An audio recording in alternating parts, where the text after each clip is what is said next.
Hi everybody, I'm Barbie, and welcome to the Middle of the Road. Today we are going to be talking about a couple of things that I've noticed. I mean, everybody's talking about the Epstein files and all of this, and we're going to talk about that later. But yesterday, I believe it was yesterday, yesterday was the 1-year anniversary of the Butler situation, where there was an attempt of an assassination on Trump, which, if you're like me, none of that whole thing went according to the way that we've always seen it go before. I was around when Reagan was nearly assassinated. I've seen multiple shootings throughout my life of McGovern and others that have been in my lifetime, and I've seen how the media handles it, and I see how the concerned parties handle it. And that one didn't get handled the same way.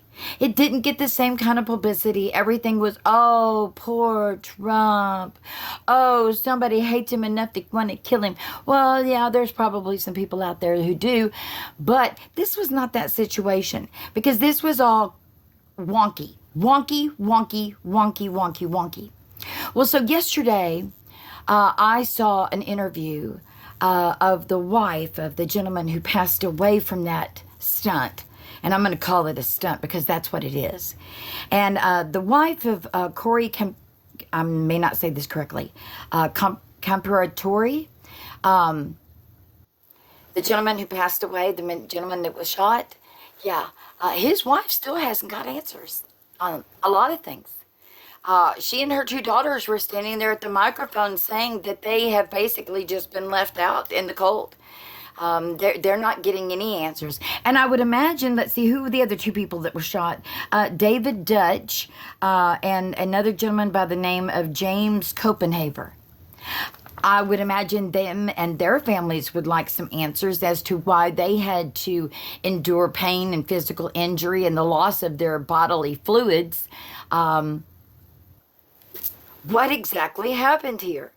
I mean, other than the fact that the blood was kind of going in the wrong direction. I mean, when you get shot, everything kind of goes in the direction of the bullet, you know? It doesn't go away from the bullet. I mean, if it goes out, that's one thing, but that is not that.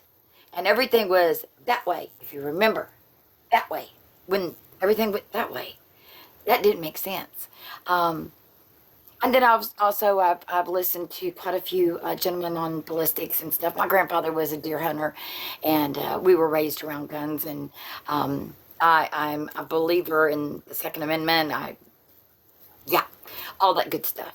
But I think that you also need to be responsible and not a nutcase in order to have a gun. So do I believe in background checks? Yeah, I do. Why? Because I can pass one. The only people that get pissed off about having to pass one are people who can't pass one. So, so I listened to all the ballistics guys, and they've said with that caliber, with that gun, blah, blah, blah, blah, blah, that there would be like missing pieces.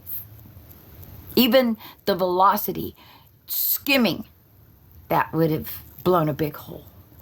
So, nothing's adding up. Oh, and also I saw a picture of his ear recently, and it was just perfectly fine. Now, ladies, y'all will definitely know about this. Okay, so let's say that you go off and you get your ear pierced. Right? All right. I mean, I've got 3 piercings on this side. I've got 2 piercings over here. You can still see the hole. Even if I was to let it grow up, you can still see the hole. And if you feel it, there's a little knot there. I even had my ear pierced up here one time. The person did it wrong and it got infected. And so I just said to hell with it. And I let it go ahead and heal up. But I have a hole right there.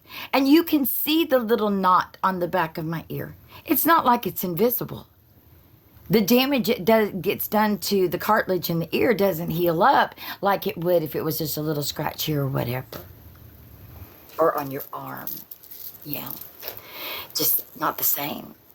So I think there's still some answers that we are deserving of that thing. And especially the family of the man who basically paid his life so that you could pull that stunt. And the other two gentlemen that were injured, so you could pull that stunt. I think they deserve answers. I think if you're truly as transparent as the Trump administration says they are, then maybe they should give us some answers. I'm just saying. I think it would be the right thing to do. So let's talk about something else. Let's talk. Did you see the idiot stole the FIFA championship trophy? He stole the trophy. This is an old man. He is senile at this point. Y'all need to lock him up in his house. Don't let him out. Don't get him around fire. Don't let him around electricity. He's losing it. He took the FIFA championship trophy. It wasn't his. It wasn't even our country up there. What the hell was he doing up there? He doesn't have any need to be up there. He shouldn't have even been there.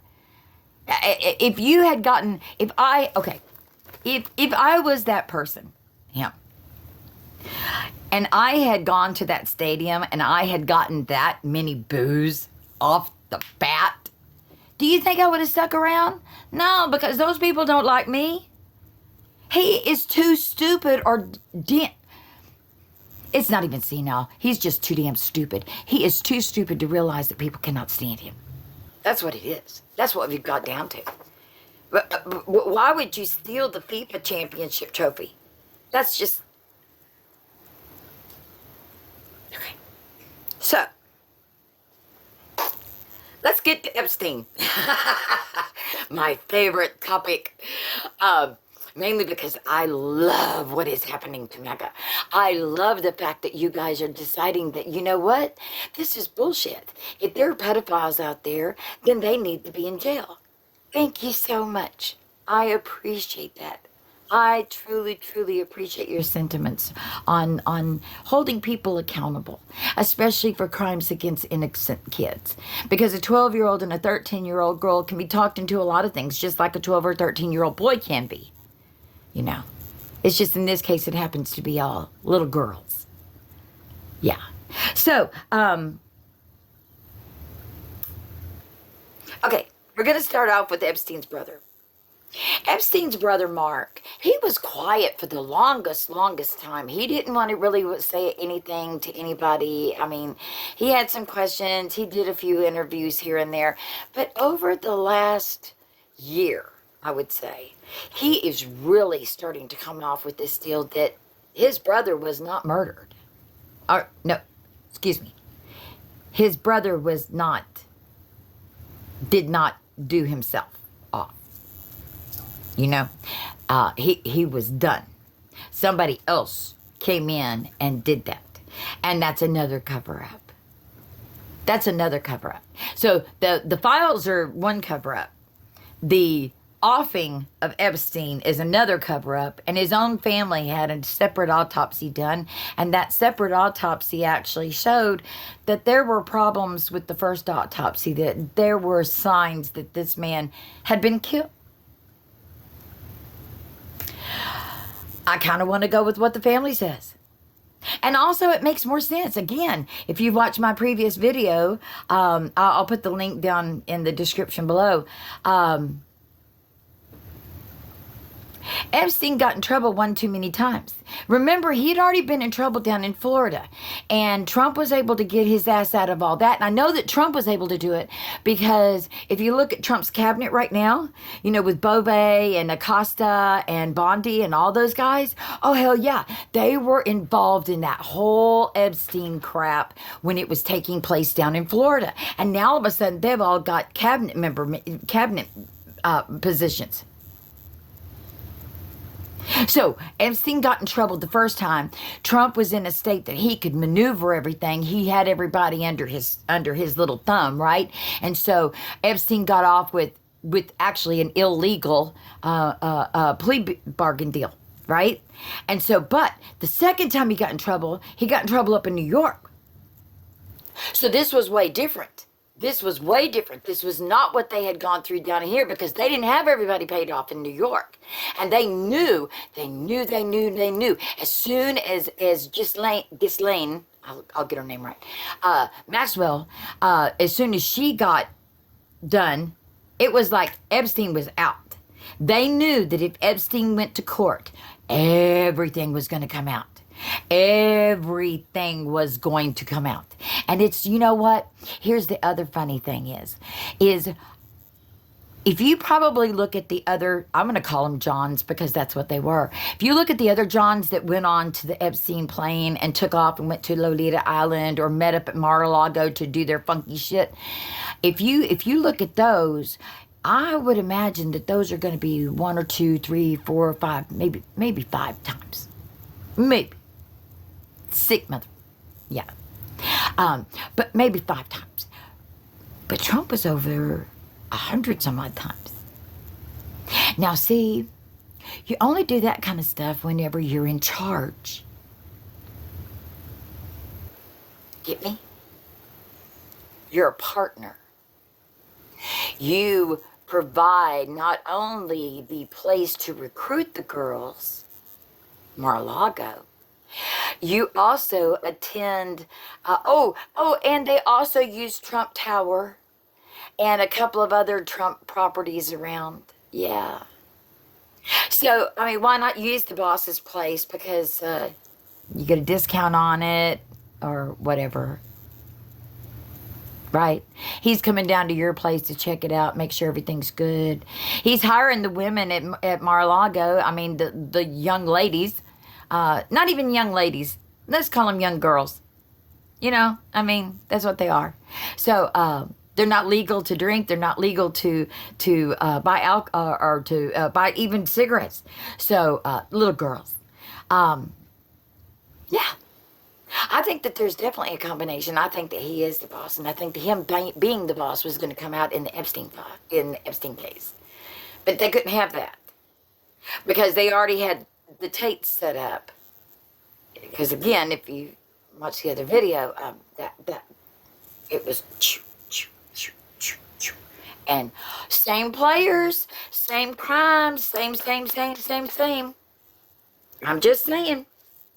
So anyway, now that we're talking about the Epstein situation, let's talk about every single Republican representative in this country and how, and I saw Chip Roy up there running his mouth a while ago. You know what, Chip? You are coming across just as guilty as those other son of a bitches. You are. You wouldn't vote last night. You really held off because I think it was trying to get to you, trying to figure out where do you go? Do you go against your base who wants to know the truth, or do you go against El Presidente? Well, you made your choice, and you voted to not share the Epstein files. And every Republican out there has now said that Troy Nils, I know where you voted. You voted to not release the Epstein files, which means that you, the GOP, is now supporting pedophilia. You are complacent. You are, what do they call that? Oh, an accessory to the crime. That's what you are now. Every single Republican now is an accessory to the crime because you know what the crime is. You know that the evidence is being, and that's evidence tampering. That's withholding evidence. You're doing a lot of crap and y'all don't realize. We may not wait until the next election. Do you understand? People are tired of there being a two-class system of if you're rich, you can do whatever in the hell you want to do. But if you're poor, you have to run by all these rules and even rules we make up along the way because you don't have the money to fight it in court. Isn't that the way it goes?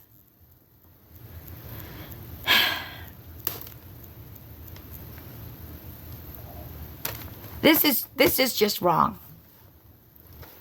This is just wrong.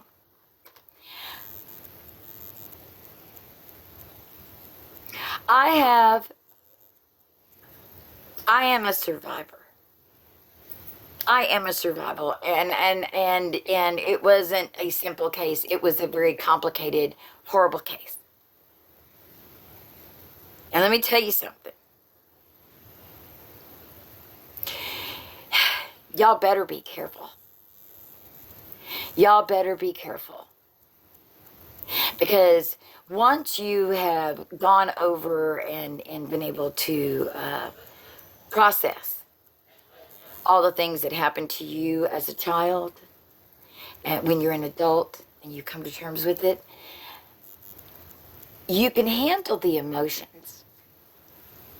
You really can. But there is a rage that you discover in that healing process.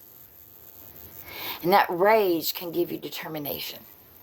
That rage can give us determination to take you down, where you were penniless. And I hope that that happens to every single GOP member out there. I hope you end up penniless. I hope that everything that you grabbed onto thinking that you were trying to protect your ass, cover your ass, well, guess what? There's a child out there that is being molested right now because of you. The minute you allow it to happen in one case, you're saying it's okay to happen in another. That's what you're saying. You're saying that it is okay to molest little girls in this country. That's what you're saying. Your vote today just stated to creeps across this country that it's okay. That's what you said.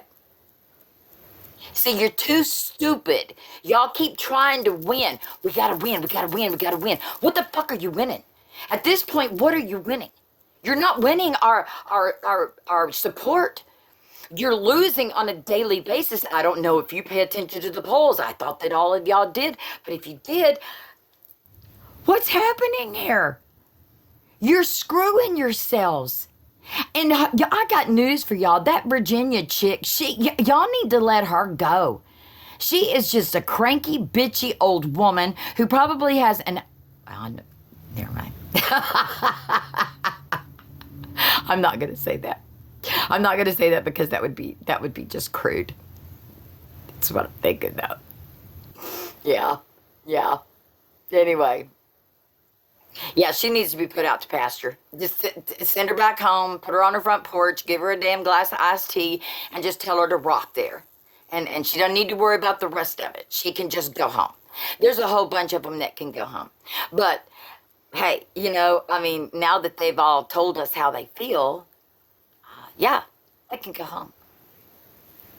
So, anyway, I'll put the link to the other video down below, and thanks, GOP. Thank you for letting us know exactly where your morals are.